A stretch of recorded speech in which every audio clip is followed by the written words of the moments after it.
ready for you first. You know, there was valid use. Oh, there was? Yeah, Oh. I don't know who, but they had an ambulance and cops. Oh, I see.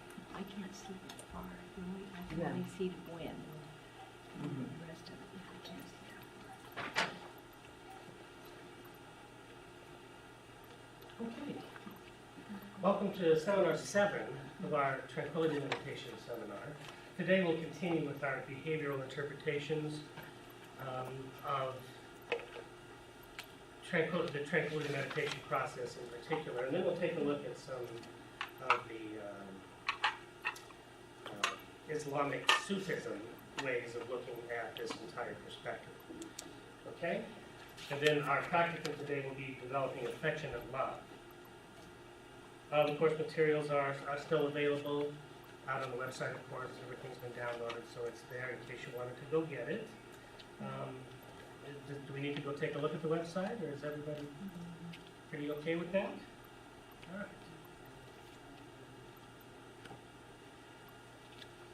The seminar will be off next week, so we'll be off November 6th, and then our final seminar will be on November 13th, 2 weeks from today. Okay? And if you wanted to, have a download of all the course materials, you can, bring a jump drive, and I can just offload them very quickly. Okay? All right. Let's review seminars 1 through 6 here. On the left side is seminars 1 through 5. Psychophysiological coherence, the meditative absorptions, dualist interactionism, the avatar, Buddhist and Gnostic soteriology, the cemetery contemplations, assumption of the God forms, the imitatio Christi, which is an example of assumption of the God forms, and then koan meditations. Are there any questions about those things? No? Okay? All right. And then last week we got into the psychodynamic structure of the psyche. According to psychoanalysis, which is not only a clinical science with a lot of clinical data that it has available to it, it's also an experimental science. So most of the theoretical structures and most of the assumptions upon which psychoanalysis are based have been validated to some degree at least in experimental settings. So it's a pretty well-founded science at this point, even though it does appear to be counterintuitive in some cases. The science is there, it's behind it. We've got the clinical data as well as the experimental data. And so the model, the final model that we're working with from the psychoanalytic perspective is that the psyche is divided into 3 components: the id, the ego, and the superego. The id is, of course, the completely unconscious source of energy and drive and instinct, and is sort of undifferentiated. It is the total unconsciousness from which the id and the superego have been derived. The ego is, of course, a body ego. It is the avatar's way of perceiving the world and organizing its experiences based upon its response to conflict and challenge. So the avatar itself, human organisms as well as every other organism on the planet, is subjected to continuous levels of challenge and crisis. And that's the foundation for evolution. Every organism on the planet, if it survives, is adaptable. It adapts to the environment and the changes in the environment, and it responds in an adaptive, creative way to challenge and crisis. Okay? So that's the ego. Its job is to basically take a look at reality and focus on what's going on and make decisions. The superego is basically the conscience. It is that part of us that is concerned with feelings of guilt and shame. All right? We are motivated by guilt and shame, which arise from the superego. That's how we're controlled by society in general. Guilt and shame, fear, of course, fear of physical punishment. But we, in most cases, don't even have to rely on that very much. And we'll see why today when we take a look at B.F. Skinner and look at operative conditioning. Okay? There are three psychodynamic ego states. There's the normal ego state where you're pretty much focused on what's going on and are not distracted. Then there's the regressed state where you are returning to an earlier ego state. Each time we face a crisis, the ego state changes in response to that crisis. And it evolves, it grows and develops and adapts. If it fails to grow and evolve and adapt in response to that particular crisis or challenge, it will stay at that level.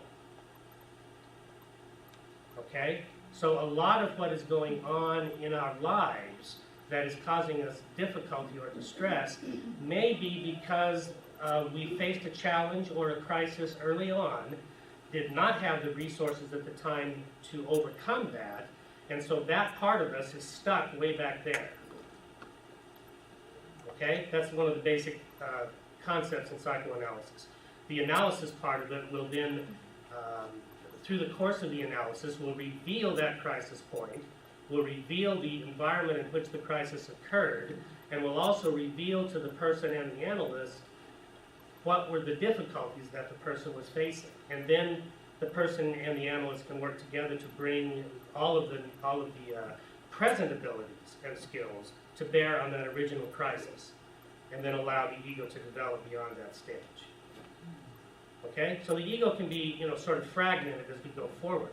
In many respects, we're pretty competent. We are competent at our jobs, we're competent in driving, we're competent in cooking, we're competent in all of these things.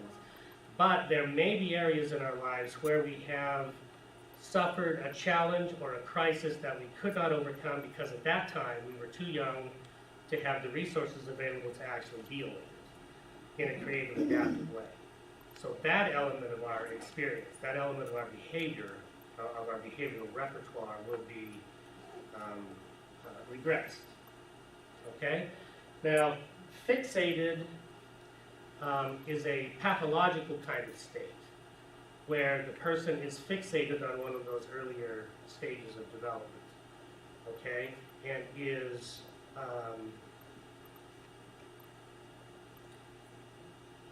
unaware of the problem and unwilling to become aware of the problem, okay? They're perfectly willing to just let everything stay the way that it is. They're not concerned by the fact that they are having difficulties. And they're not concerned with the fact that their difficulties are causing difficulties with everyone else in their lives. Okay, so this is a pathological state. Then we talked about Freud's conception of religion as an illusion, specifically as an obsessive-compulsive, an institutionalized obsessive-compulsive disorder. That's the way that he describes it. We are faced with an uncertain world that is filled with pain, suffering, cruelty, violence, theft, deceit, dishonor, all of those kinds of negative things that we encounter. And because of that, we want to try to find some kind of stability and some kind of hope.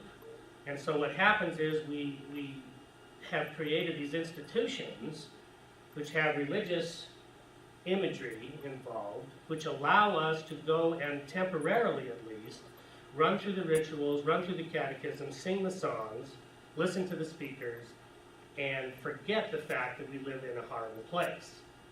Okay? Which is exactly what an obsessive-compulsive disorder is intended to do.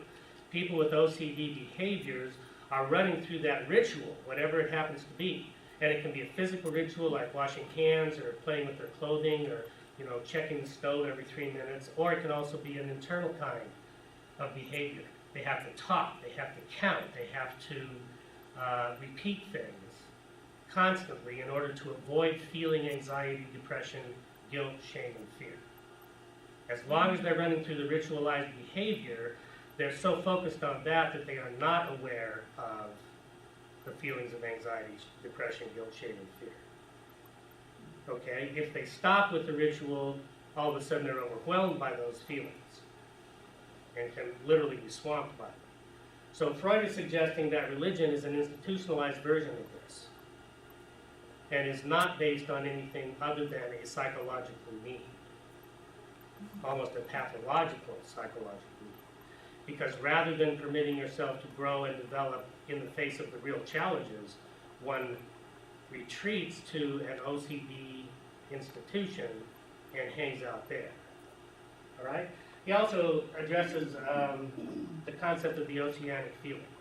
Mystical states typically are represented in the literature as being filled with feelings of love and bliss and oneness.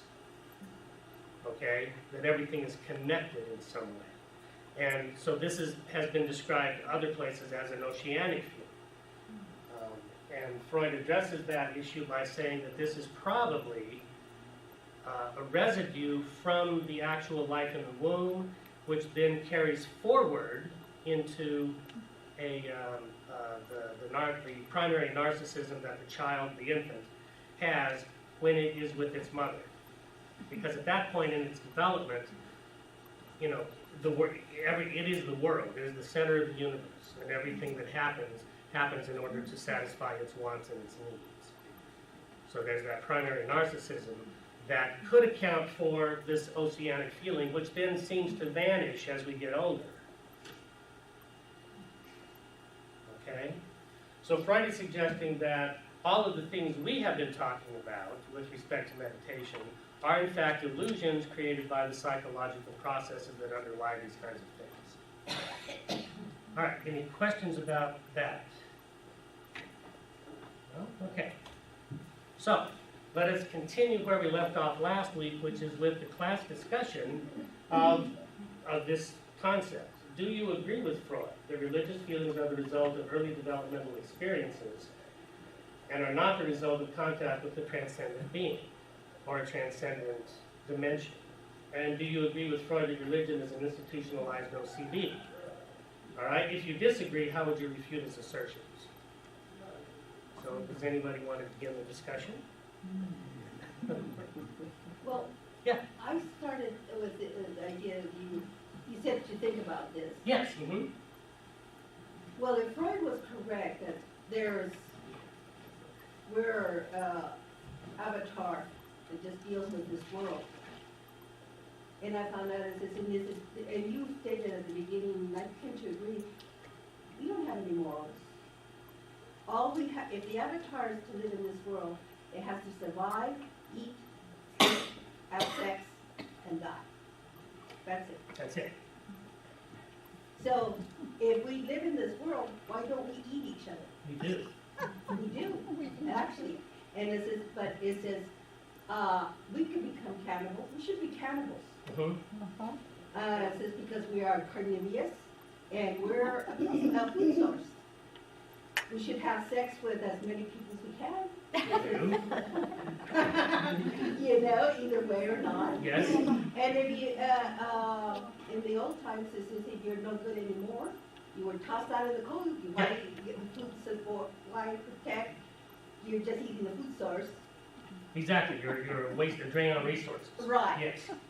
So, if we're supposed to live in this world, it's just like most animals do, and there's no such thing as love, protection, like this. So there has to be some kind of a control Mm-hmm. to install those kind of feelings, or organization, because we are being chaos. Mm-hmm. The way we would be chaos. Actually, we wouldn't be in chaos because we would just follow Right. whatever. Right. Well, part of that control is empathy. As humans, we can visualize what it would be to have these things happen to us. Yeah, but who told us that? Who would tell us that? Who would? Experience. Yeah, but by the time we get experience, We're dead. yeah. So I tend to agree. It says we still need the church. I think that the reason there's religious movements that they say, hey, have empathy. Mm-hmm. Take care of your own. Mm-hmm. Even though they're not any good, they have experience. They have learned something. Mm-hmm. And it says we have to, learn from that. Mm-hmm.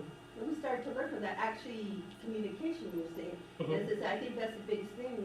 The old started to tell the new, don't go there, there's a lion there. Right. Or a bear. Right. exactly. This is, even the pictures, this, and like this. So we started to put together, that I think is the basis of religion. Or, yes, I do feel like Christ, I always have, and I like my religion. Mhm. And I do like my ritual, and I do want to be in control of something because this world is out of control. Mhm. And this is, so I do, Oh, and also there's the social aspect of the religious activities. it's a group. Right, exactly. Protection. It is a group of people who are pursuing the same ends.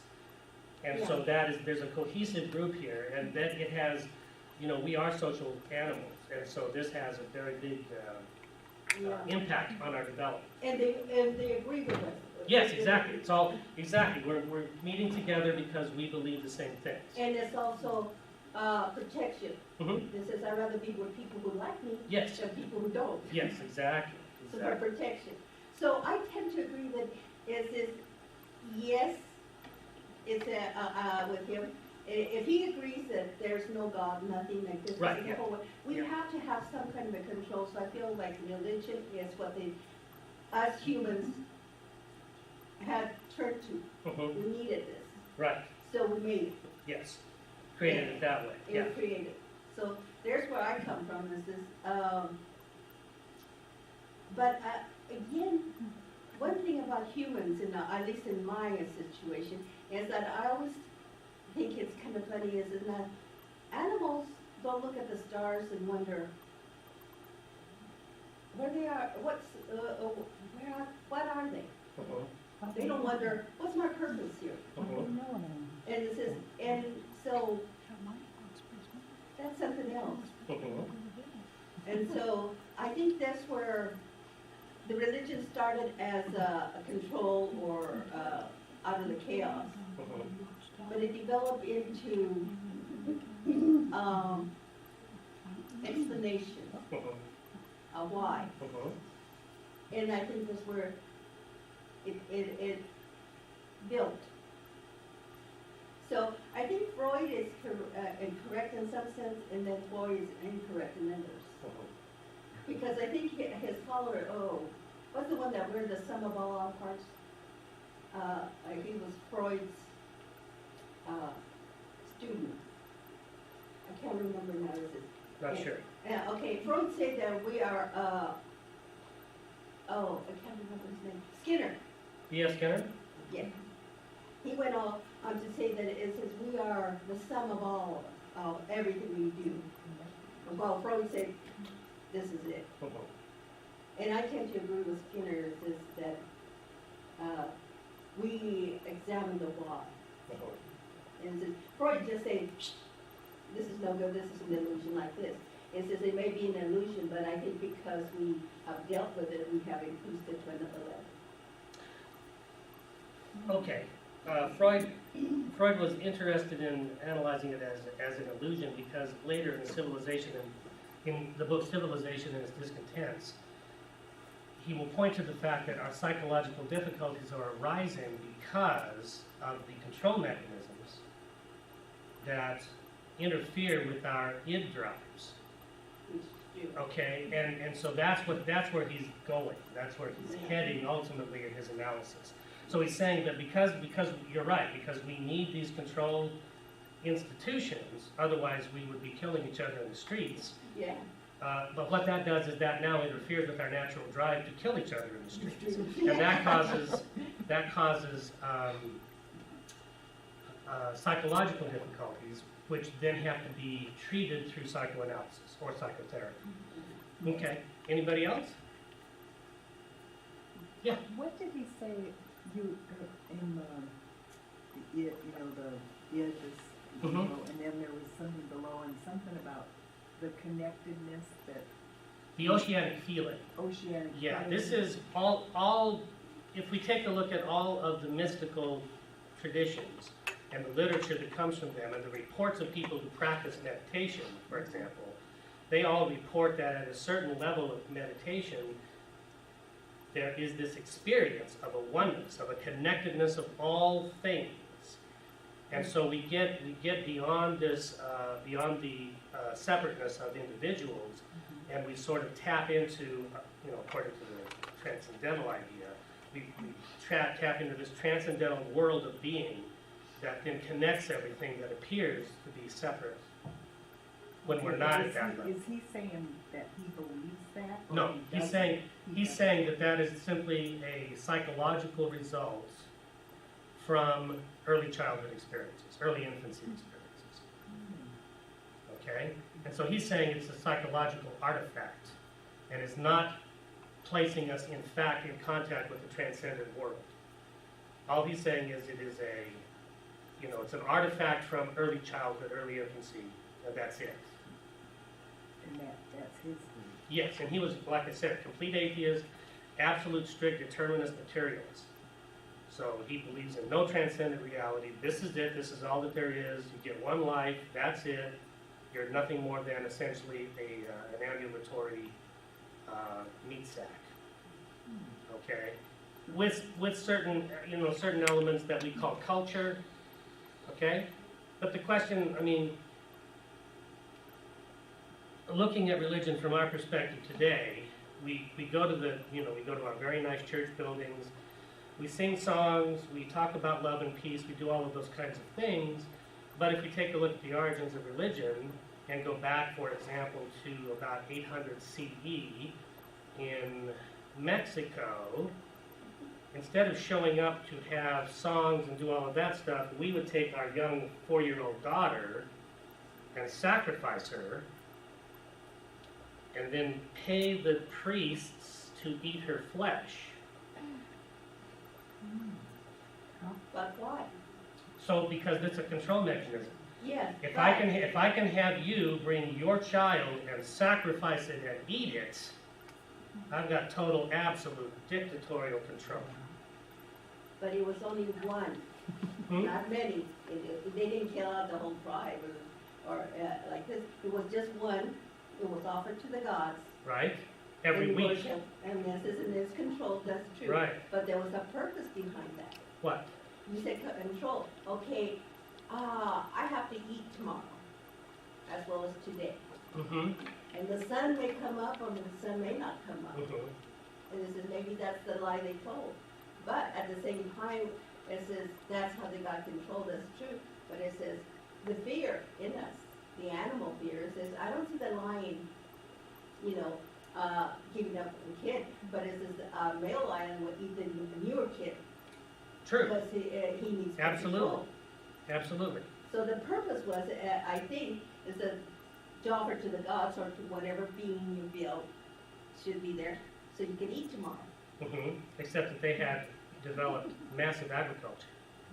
That's true. They But didn't- could be gone like that. Yeah, Hailstorm, no, this is- rain. There's no, Go ahead. I'm getting lost again. I'm Okay. getting slow here. But, Me both. when I meditate, Mhm. I even say good morning to trees and stuff, and I Mhm. like to touch them in my There you yard. go. That's because you're delusional. I wondered that at times. Right. I think of it is, that's made from the same material I am. So that makes me a kin, really. Yes. Right. No, No, well, every living thing on this planet is made out of the same material. right. I feel like, You are not made out of carbon. You are not made out of carbon. The avatar is made out of carbon molecules. The tree is made out of carbon molecules. You are not. I am not. You are not. You are not made out of any kind of substance, material substance whatsoever, according to the ancient traditions. Freud is suggesting that people who believe in this are having a real experience, but it's not a real experience of a transcendent reality. Okay? All it is an experience that takes them back to an earlier infancy experience, and they're reliving that. That's what he's claiming. So he's talking strictly avatar. No, he's talking, there's no avatar. Remember, an avatar is a vehicle for a transcendent being. He's talking meat. Meat here on earth. Yep, This that's is, it. That's all there is. That's it. This happens, we happen to walk on 2 legs and have language and culture, but we're no different than any other animal. It's like he said, we're this world, we're Carbon, meat. absolutely, we're just food. We're food. Okay, so that's Freud's perspective. He would say that this is a benign delusion. Okay, it doesn't harm anybody, but it is an illusion and a delusionary state anyway. Now, of course, I don't agree with him. What's that? Is that? Freud, yeah, that's what Freud would say. Now, what's that? It's a screw for whatever. Yes, and keep in mind that this is not my perspective, obviously, otherwise I wouldn't have even put the course together. But we Anything all else have here? our individual perspectives on this stuff, and our culture has been taught that early developmental experiences from the age of 1 through 5 are the most crucial for whatever happens later on in life. And That's if not you, ju- that's if not you just- have been yeah. under the religious teachings, then you have it. If you haven't been, then you might get that transcendent being a little bit later on. Well, you have to work at that. Yeah, You have to follow- work at the transcendent being? Yeah, you have to follow the ancient pathway. Then what about these people who have religious experiences but have never had any teachings? What, they have never, there are none of them. There are none. Yeah, there are none of them. Yeah, the only people who actually have experience with transcendent reality are the ones who follow the path and practice the teachings. See, I People- thought I was supposed to have one when I was baptized, and nothing Right. happened to me except that water got off. Exactly.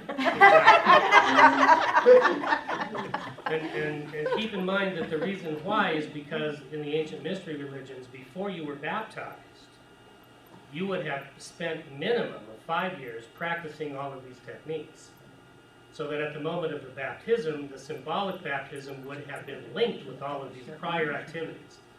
Since you were baptized when you were young, you of course had not had all of these experiences with transcendent reality beforehand. Okay? So the baptism as practiced today is symbolic only and has no relationship to the actual practice that would have been available to us in the ancient mystery religions.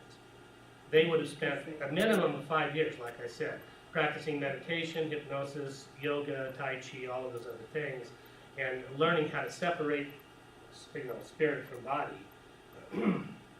so that at the moment of their initiation and baptism in the second ceremony, 5 years later, this is for the Augustinian mysteries, that would have had a very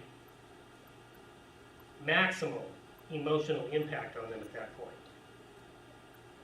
But the world said I was supposed to have an experience, so did I tell anybody I didn't have one? No, No. no, of course not.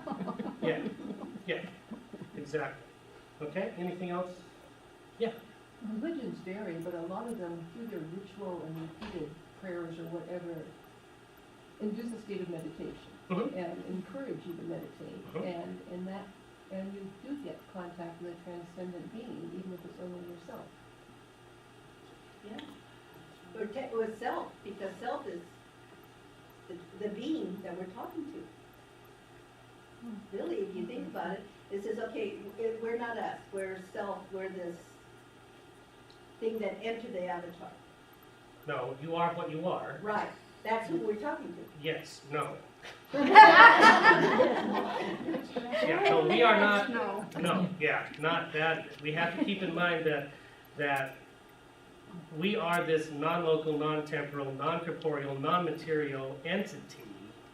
Ta-da. Okay, that is not who we are contacting when we enter into the transcendent realm. We're already in the transcendent realm, okay? What we are striving for is to get home to the divine realm. Well, isn't that transcendent? That it is transcendental, yes, but it is a challenge. It is a remember that the Gnostic soteriology reminds us.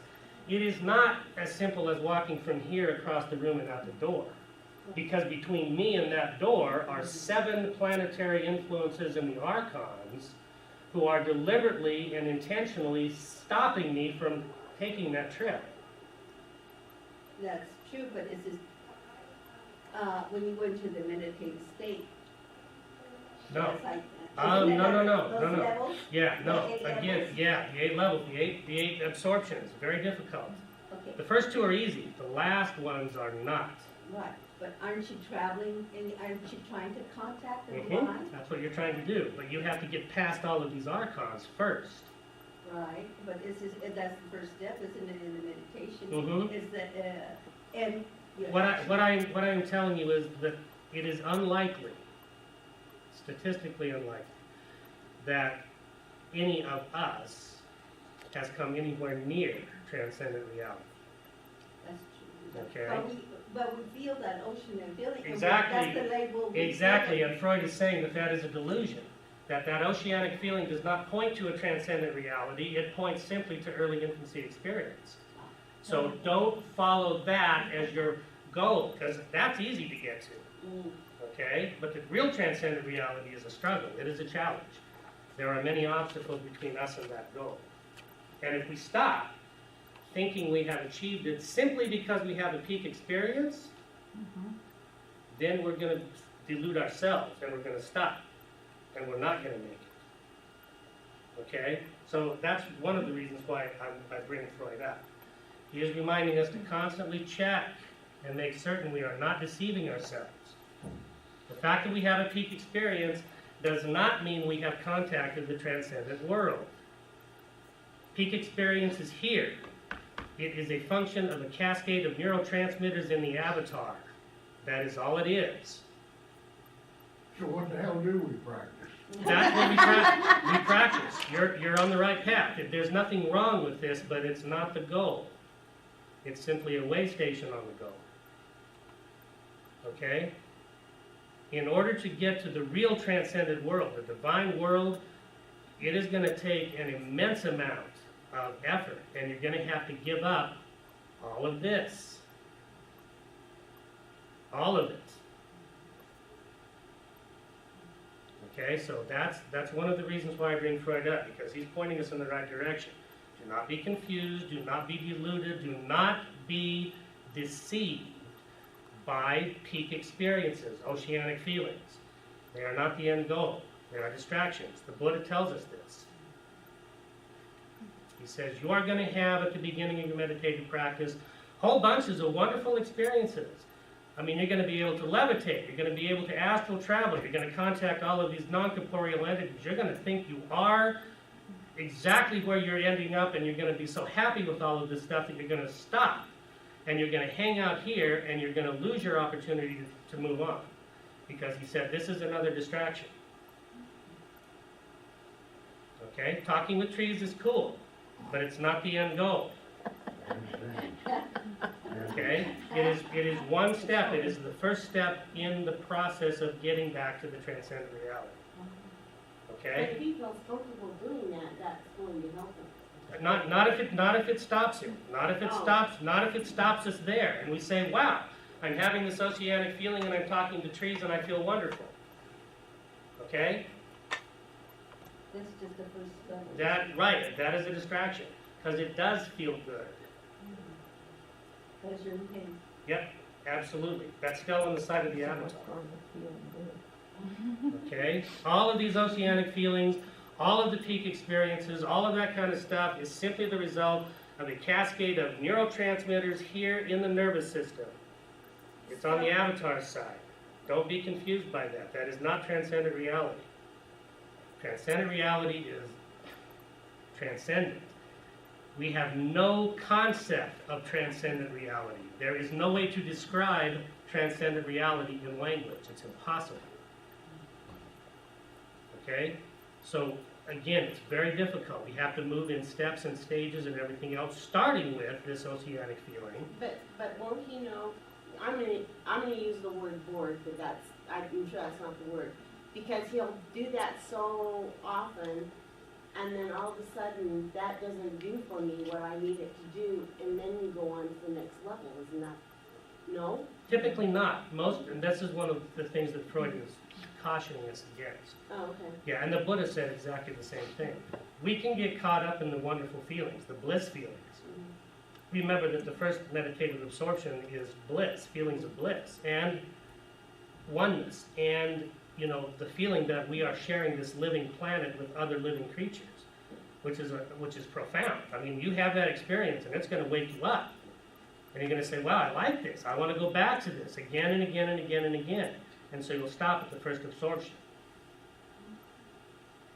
Because it feels good and it makes sense, and it's this wonderful, all-encompassing, oceanic oneness. And that's a trap. Yeah, That- and the next one is, you feel nothing. Sooner or later, yes, when you get to the end state, the eighth absorption, there is nothing. That's why it's so spooky. Very spooky. And you don't wanna go there because all Exactly. of a sudden the avatar is gonna be, Gone. yeah. Yep. But that's the abyss. Yep, that's why it's so difficult. And that's why there are all of these reminders along the way that it is difficult. So just keep that in mind. Keep that in mind that we're moving towards something that cannot be described and that we have not at present had any experience with. We're still trying to remember what that experience was like. And the closer we get to it, the more we'll remember it. But the closer we get to it, the further away from this place we will be. So if you have to work so hard, why would you bother? Is this how Jim Jones and the Rajesh in Oregon give the people to give them all their wealth? Yes. Is this one of the processes This, through which they go? yes. The brainwashing process. Yeah. And they permit themselves to be manipulated by someone who claims to have religious authority, who claims to have a transcendent, who claims to know about transcendent reality. And he holds the key. And he holds the key. And if you give me your money, I'll guarantee you a place in heaven. So don't get rid of. Yeah. And that's how they do it. That's exactly how they do it. You see, you remember from the 1970s and 1980s, the old televangelists. Late night TV. Well, they still do, yeah. But back then, it was sort of a wide open, cowboy kind of place. And they would rake in millions a month. Like Jim Baker? Yep, Jim Baker, Tammy Baker. Yep, all those guys. Okay, so that's how they do that. They're manipulating our fears. They're manipulating our confusion. And they're promising something which they cannot deliver, which they have no intention of delivering. Because their only intention is to deceive you and steal your money. And test how much control they have. Will you, in fact, feed this poison-laced Kool-Aid to your children? Think of how sick and twisted that is. It just boggles the mind. Okay? One other thing so that we understand exactly what is going on here. The priests would take the child and they would kill it, but they would only kill it after they had terrorized it. Okay? Why? You ever watch a cat with a mouse? Why does it play with the mouse before it kills it? And how does it know when is the time to kill it? Okay? The mouse is terrorized. The mouse is literally being terrorized into a state of absolute, abject horror. And it is having a cascade of neurotransmitters, adrenaline, noradrenaline, acetylcholine. I mean, the list is huge. 130, 140 different neurotransmitters. And the cat is smelling that. And when it reaches the proper, when it smells right, that is when it kills it and eats its head. It eats its brain. And it gets a high off of that because all of those neurotransmitters are then eaten and absorbed by the cat, and it gets a high off of that stuff. So that's why it plays with it. That's why it waits until the moment it smells right. Then it eats the head and gets a high. That's exactly what the priests were doing with the young children. They would terrorize that child until it smelled right. Then they would butcher it. Then they would eat the brains. And then they would sell the rest of it for money. The rest of the people would show up after the pyramid, after the ceremony, and they would pay money for the child's flesh. And why if they have no food? Right, exactly.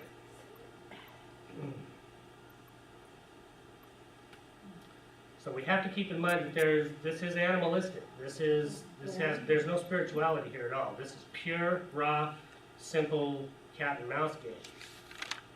With all of these, things going on behind the scenes. Yeah, but that's what we are, we're animals. Really. I'm not an animal. I'm a lot more dangerous than any animal out there. Well, that's because Believe me. So are you all. That's why we're at the top of the food chain, That's it. okay? We're not just simply animals. If we were simply animals, we would not be here, because the apes would have killed us, Yeah, or the lions, or the whoever. yeah. that's Okay, stronger. we are not just simply animals. We are extremely much more dangerous than any animal on this planet. Okay, and that's because we do have access to these transcendent realities. And with the access to those transcendent realities, we can create things that did not exist in nature, like nuclear weapons. Yeah, it also would create, the killing, the sacrifice. Absolutely, we do all of that stuff. Okay, any other points about this? Has there ever been any credible evidence that a human being has been murdered by an animal? No, not that I know of. There have been cases from like the deep jungles down in South America where we find kids who have been living in the jungle.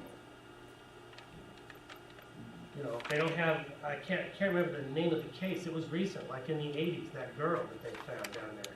She didn't have any language or anything, but she had survived in the wild. And they found it, and they tried to teach her to speak and everything. It was kind of difficult. But yeah, we can survive.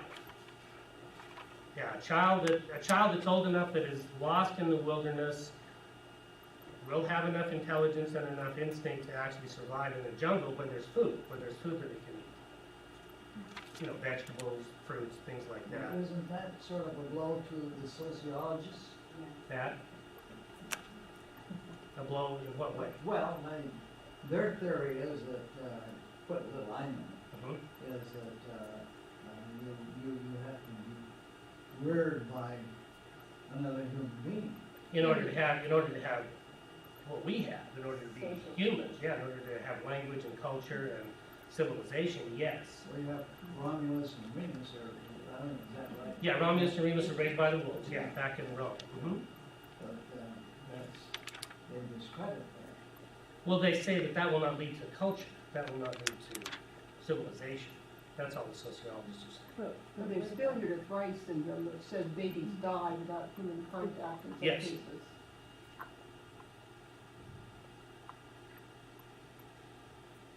So I don't have my notes from the last meeting, Uh-huh. but how many years are we from Pluto and all those guys who said that we had to die before we could come back to life and see all the reality and stuff? Plato? Where does, yeah, Plato. did I is- say Pluto? Good. We're about 2,500 years from Plato. And after Freud, Mhm. do we have anybody else in our society that has got all this great knowledge? Yeah, about- well, yeah, we still have Plato's knowledge, and we now No, have how about Freud?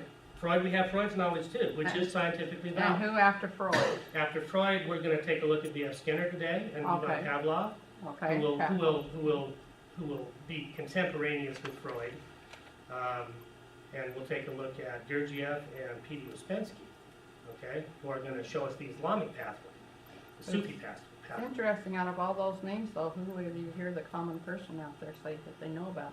Mhm. Freud. Sure, Freud is a common household word that no one understands, okay? Because most people have not read Freud. Even though he's very easy to read, he's actually not. He was a very careful writer. Okay, any other comments about this? What does it mean to be obsessive compulsive?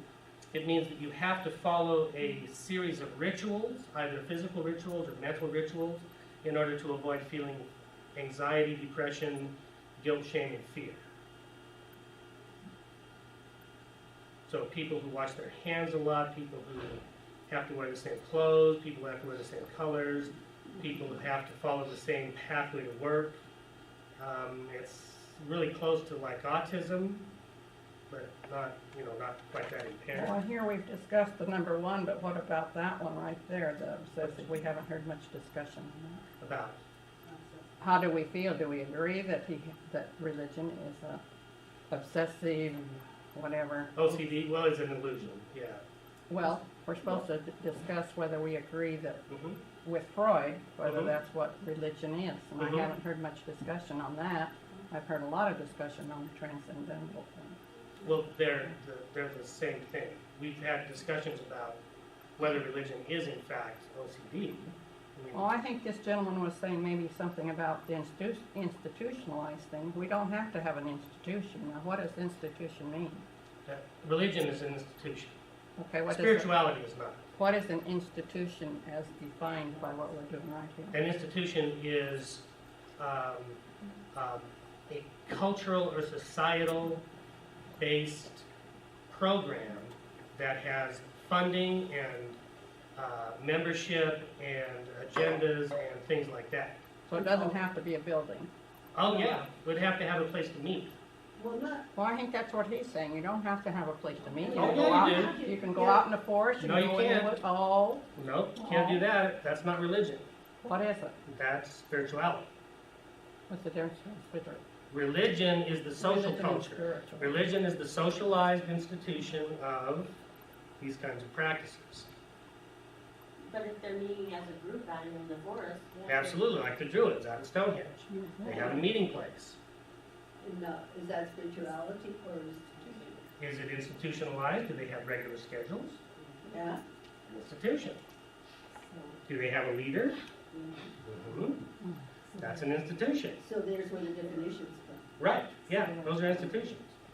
Is This, Buddha an institution? no, No, and not a religion, right. Buddhism is not a religion. But they're Did he not organized. say go next to the water and the trees to meditate? No, well, he said, yeah, find a quiet place. Yeah, he suggested under a tree next to a So river. how are we going to define what Buddhism is?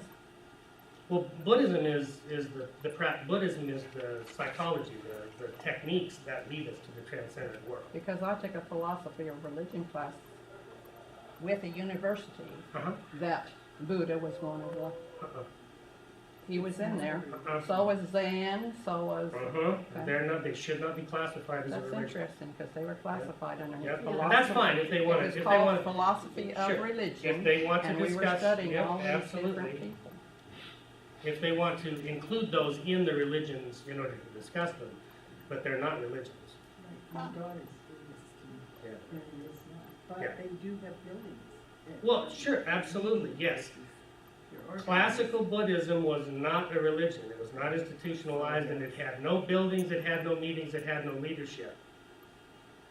Okay, yes, after 3 centuries when they started to build the institution, then it had an institutional foundation. And yeah, you'll find buildings and people and leaders and, you know, all of those things now today. But Buddhism itself is not a religion. So they have moved forward for their teachings No, to teach they have after it degenerated. has been institutionalized. Yeah, because it's been institutionalized. Okay. Yeah, and so they've got all of this accretion of stuff on top of the original teachings. Okay, which is why we want to go back. In order to understand what's going on, we need to go back to the original. Go back and take a look at what the original teachings were. And they were very simple and very, very easy to understand. And easy to practice, but hard to get to. That's what I like, easy. Easy. Yeah, me too. Yeah. Pleasure and easy. Pleasure and easy. Okay, anything else before we continue? Okay. Let me change the tape here.